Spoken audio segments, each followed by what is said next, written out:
Magandang gabi po. Ang aking pamagat ay ang unang hakbang sa matagumpay na negosyo. Ako nga po pala si Jane Claire Galvez from EC41 sa kursong Belamed.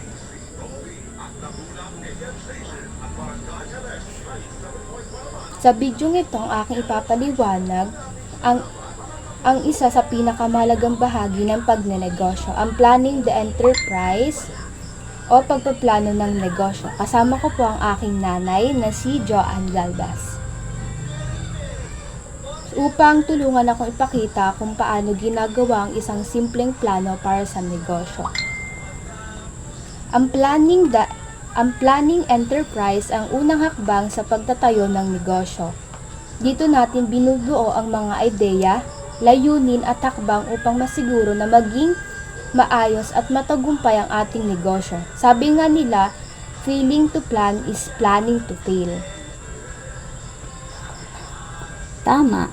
Sa pagpaplano, mas nauunawaan natin kung ano ang ating gustong produkto, sino ang target market natin at paano tayo kikita. Sa pagbuo ng plano ng negosyo, may ilang mahalagang bahagi tayong dapat isaalang-alang. Ang number 1, business description. Ano ang negosyo, bakit mo ito pinili? Number 2, market analysis. Sino ang iyong target customer at ano ang pangangailangan nila?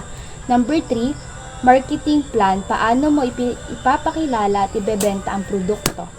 Number 4, financial plan. Magkano ang puhunan kita? Halimbawa, kung gagawa tayo ng maliit na home-based food business, kailangan natin planuhin kung saan bibili ng ingredients, magkano ang puhunan, at paano natin ipopromote baka sa mga Facebook.